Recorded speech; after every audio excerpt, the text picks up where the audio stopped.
김강사와 T 교수, 유진호 작가의 두 번째 시간입니다.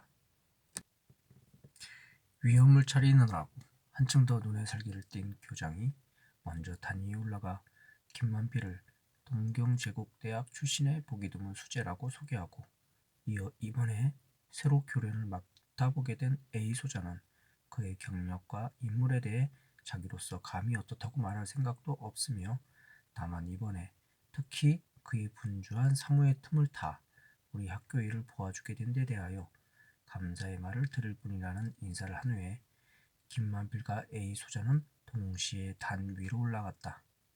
얼굴이 창백하고 몸이 가는 김만필이 앞서서 나프탈렌 냄새를 피우며 층대를 올라가고, 바로 그 뒤에 검붉은 햇볕에 탄 얼굴과 강철 같은 체력의 나이도 김만필의 존장벌이나 듬직한 A 소자가 가슴에 훈장을 빛내며 유유히 따랐다.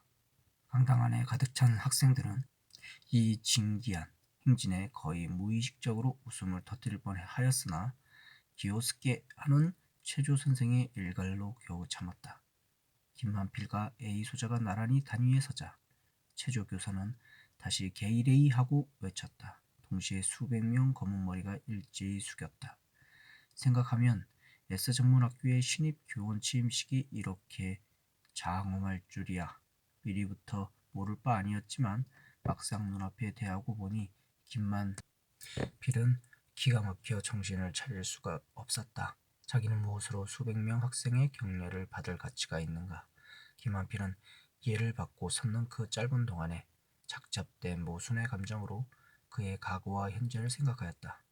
대학 시대에 문화 비판의 한 멤버이었던 일, 졸업하자 취직을 위해 일상 속으로 멸시하던 N 교수를 찾아갔던 일, N 교수로부터 경성의 어떤 유력한 방면으로 소개장을 받던 일, 그리고 서울로 올라온 후 수차, 조선일보, 동아일보 등의 독일의 자익 문학운동을 소개하던 일, 그리고 H과장의 소개로 작년 가을에 ES 전문학교 교장을 찾던 일, 이 모든 기억은 하나도 모순의 감정 없이 생각할 수 없는 것이었다.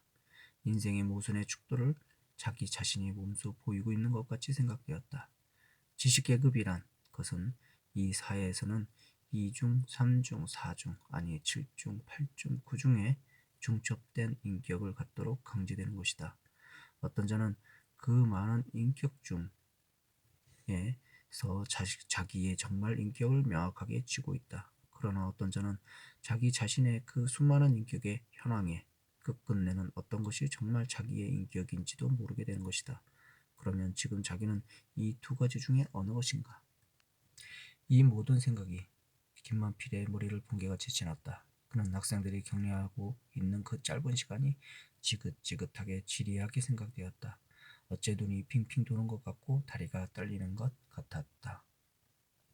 식이 끝나고 강당을 나올 때 T 교수는 친절히 김만필, 아니 김강사의 옆으로 오며 긴상 몹시 약하시구만. 얼굴빛이 대단히 좋지 않은데요. 어디 괴로우십니까? 하고 물었다. 아니요, 별로 몸에 고장은 없습니다마는. 김강사는 등에 식은땀이 흐른 것을 느끼며 대답하였다. 김만필은 생전 처음 서는 교단이라 실수를 하지 않으려고 그날 밤은 늦도록 공부하였다. 학생들의 독일어는 거의 아, 배, 채부터 가르치는 것이나 다름없는 것이었지만 그래도 실수가 있을까봐 아, 배, 채 하고 발음 연습까지 해보았다. 아침에 교원실은 요란스럽기 짝이 없었다. 선생님들은 기운찬 소리로 의미 없는 회화를 껄껄거리며 끝없이 계속하였다. 김강사는 원래 말이 적은데다가 신마에고 보니 어디가 말 한마디 붙여볼 용기가 없었다. 교원실의 그 소동을 피해 신문실로 들어가 새로운 독일의 그림 신문을 펴들고 있노라니 문이 열리며 T 교수의 번걸하는 친절한 얼굴이 나타났다. 여기 와 계셨습니까? 신진학자는 다르시군. 김 강사는 의미 없이 얼굴을 붉히며 어떠십니까? 오늘은 매우 산들산들합니다. 하고 인사에 궁했다. T 교수는 신문실로 들어와 김 강사 옆에 와 앉으며 바로 이번 첫째 시간이 당신 시간이지요? 네. 뭐 어련하실 거 아니지만 그래도 당신은 교단에 서시는 것이 처음이 되니까. 더구나 우리 학교로 말하면 조선 학생이 섞여 있으니까 한층 더해 나가기가 어렵습니다. 그리고 학생들의 버릇이란 처음 오는 선생, 더군다나 당신 같은 젊은 선생에게는 쓸데없는 질문을 자꾸 해 괴롭게 굽니다. 나도 역시 그 전에 당한 일입니다만 말하자면 학생이 선생을 시험하는 게랄까요? 이 시험에 급제를 해야만 학생들을 다스려 나가지. 만일 떨어지는 날이면 D가 몹시 괴롭습니다. 허허허. D 교수는 말을 끝내고 호골 같은 웃음을 폭발시켰다. 그러나 김 강사는 T 교수의 친절을 감사하지 않을 수 없었다. 그런 일쯤이야 자기도 미리 짐작하고 있었던 바이지만 아무도 자기한테 좋은 말을 해주는 사람이 없는 이때에 일부러 자기를 찾아와 이런 기띔을 해주는 것이 몹시 고마웠다. T 교수는 몇 마디 잡담을 더 하고 곧 일어나 나갔다. 뚱뚱한 몸을 흔들흔들하며 나가는 뒷모양이 김 강사에게는 몹시 믿음직해 보였다.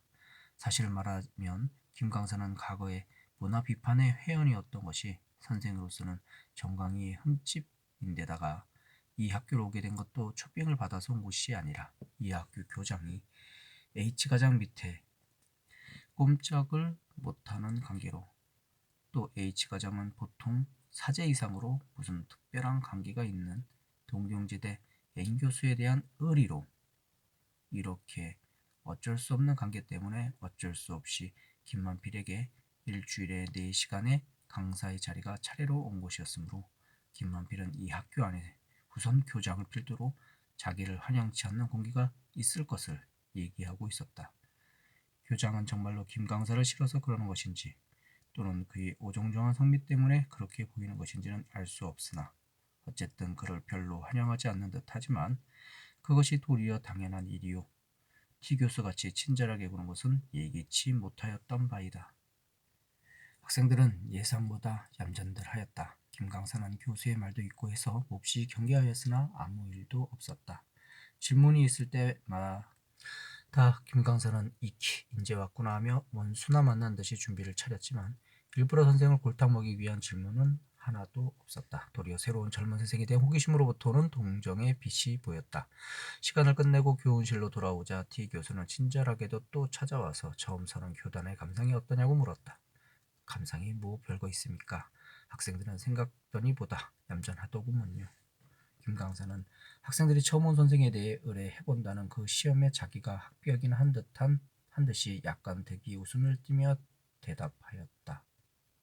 그렇지만 긴상 얌전한 것은 표면뿐입니다. 별별 교약한 놈이 다 있으니까요. 미리 주의해 드립니다마는 하면서 T 교수는 학교 수첩, 학생들이 엠마초라 부르는 것을 꺼내 김 강사 앞에 놓고 연필 끝으로 쭉 훑어 내려가다가 우선 이 스즈키란 놈만 해도 웬 고약한 놈입니다.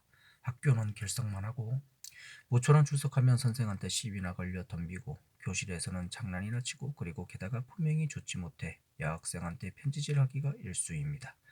스즈키뿐입니까? 옳지 이놈 이 야마다란 놈도 그보다 더함 더했지 덜하지 않은 놈, 또 이 김홍규란 놈도 옳지 이 가턴한 놈도 도대체 이반은 급장부터 맘에 안 듭니다. 학교 성적은 좋지만 성질이 못되어서. 오늘은 여기까지입니다.